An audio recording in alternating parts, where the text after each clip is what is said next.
Sasa ni vigezo gani vya kuchangia damu? Atakayechangia damu kwanza atatakiwa kuwa mtu mzima mwenye umri wa miaka 18 mpaka 65, atakuwa na uzito wa kilo angalau 50, au kuanzia kilo 50 kwenda mbele.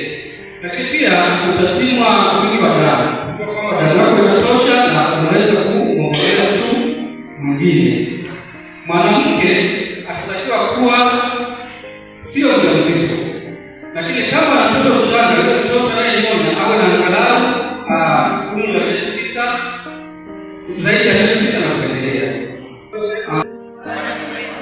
Kwa majina naitwa Amos Yafari, natokea Wizara ya Mpango wa Taifa Dar es Salaam. Kwa mapenzi ya Mungu, Sabato ijayo hapa kanisani tunatarajiwa kuwa na zoezi la kukusanya damu. Kwa hiyo nimekuja angalau kuzungumza kidogo kuhusu damu. Kabla sijaanza, kwanza napenda kushukuru uongozi wa kanisa kwa mwaliko na kupatia nafasi muhimu ili tuweze kuzungumza nanyi. Kanisa la Waadventista wa Sabato limekuwa mdau muhimu sana katika kuchangia damu na mazao ya damu, kuhakikisha kwamba damu zinapatikana mahospitalini wakati wote pale mmoja anahitaji damu. Sisi Mpango wa Taifa Dar es Salaam tunaratibu ukusanyaji damu, tunazipima zile damu na kuzisambaza kwenye hospitali zote nchini, hospitali zote za private na zile za serikali. Kwa hiyo tuna kazi kubwa ya kuhakikisha damu zinapatikana. Kanisa la Waadventista wa Sabato linapotunga mkono inakuwa limechangia kufanikisha mafanikio haya. Na nitopongeza kwamba damu tunazozipata makanisani, sasa makanisa ya Waadventista wa Sabato, tunapoenda kuzipima zinakuwa salama kwa matumizi, hazina maambukizi yoyote. Hii inaonyesha jinsi gani tunaishi maisha halisi ya Ukristo. Sasa tuzungumze kidogo kuhusu damu. Damu ni nini? Damu ni tiba kama zilivyo tiba zingine. Tofauti ya tiba zingine na tiba za damu ni kwamba damu kwanza haitekelezwi kwa damu. Hizi dawa zingine kuna seto za tiba za ndani, wakati damu inatoka kwa mwanadamu mzima kama mimi na wewe, ambaye ana vigezo fulani anaweza kuchangia mtu anayehitaji. Lakini pili, damu haina mbadala. Mgonjwa anayehitaji kuongezewa damu huwezi kubadilisha kwa basi mpe kitu kingine, na kwa hiyo unaweza kupoteza maisha kwa sababu unahitaji damu ya kupatikana. Kwa mfano, inakadiriwa wanawake 30 kati ya 100 wanaofariki wakati wa kujifungua wanafariki kwa sababu walikosa damu za kuongezewa. Sasa ni vigezo gani vya kuchangia damu? Atakayechangia damu kwanza atatakiwa kuwa mtu mzima mwenye umri wa miaka 18 mpaka 65, atakuwa na uzito wa kilo angalau 50, au kuanzia kilo 50 kwenda mbele. Lakini pia utapimwa wingi wa damu, kwa kwamba damu yako inatosha na unaweza kumwongezea mtu mwingine. Mwanamke atatakiwa kuwa sio mjamzito, lakini kama ana mtoto mchanga, yule mtoto anayeona awe na angalau umri wa miezi 6, zaidi ya miezi 6 na kuendelea. Ukiacha kueleza, tunatakiwa kwamba atakayekwenda kuchangia damu siku ya Jumamosi atakuwa na afya njema, hana magonjwa yote ya kudumu, hana saratani, shinikizo la damu na magonjwa mengine ya kudumu yale yanayofanya kutumia dawa kila siku. Na unaweza kuchangia tena, kama utachangia siku ya Jumamosi Sabato ijayo, unaweza kuchangia tena baada ya miezi ngapi? 3 kwa mwanaume na miezi 4 kwa mwanamke. Na baada ya kuchangia, zile damu zitaenda kupimwa maabara. Majibu tutarudisha hapa kwa ruhusa ya viongozi wa kanisa kuanzia wiki 2 baada ya zoezi la uchangiaji. Lakini kuna faida kadhaa za kuchangia damu. Faida mojawapo ni kwamba utapata kupimwa vipimo kadhaa kule. Kwa mfano, utapimwa magonjwa makuu manne yanayokuza kwa njia ya damu, utapimwa HIV, utapimwa homa ya pili ya jamii na C, utapimwa na kaswende.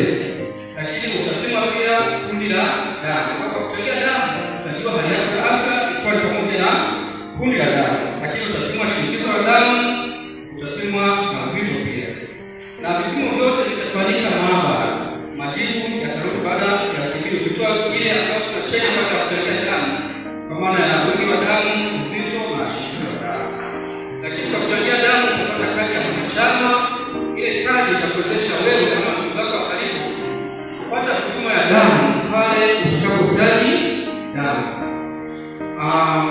Zipo faida nyingine za kiafya. Kuchangia damu inapunguzia hatari ya kupata magonjwa ya moyo, kwa sababu utakuwa unatoa ile damu nzito ambayo imezalishwa kwa muda mrefu, ambayo inaifanya sasa moyo unasukuma damu kwa shida.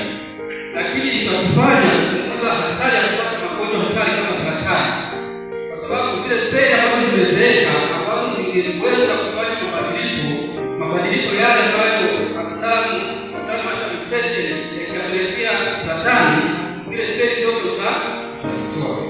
Kwa hiyo utajilinda na hilo. Lakini kidogo kuchangia damu ni swala la imani. Mimi naamini kwamba mchangia damu wa kwanza duniani ni Yesu Kristo.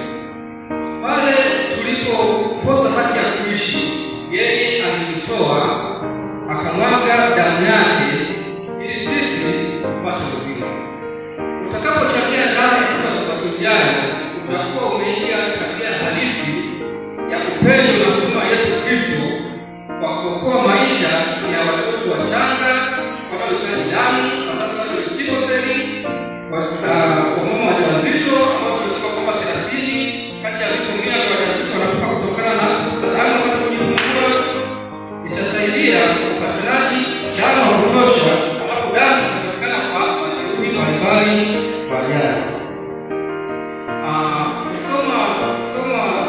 Soma waraka wa kwanza wa Yohana fungu la 3 sura ya 3 fungu la 17, anasema, lakini mtu akiwa na riziki ya dunia, hapa riziki ya dunia tunayoiona ni damu yako, kisha akamwona ndugu yake ni mhitaji. Tunazungumzia mhitaji wa damu, mama ambaye ana hospitalini kwa ICU, mwingine anajifungua hospitali ya labda hiyo hospitali ya hapa Kibaha Tumbi, amekosa damu. Sasa kama wewe ambaye una riziki ya dunia, umepima unakana ya kutosha, na hizi vigezo vya kuchangia, umemwona ndugu yako wewe ni mhitaji, ukamzuilia huduma zake, je, upendo wa Mungu kwa hali ya yake hiyo? Kwa tunapofikiria tunaweza kutafakari mfungu kama kuishia hapo. Mungu awabariki sana sana kwa kusikiliza.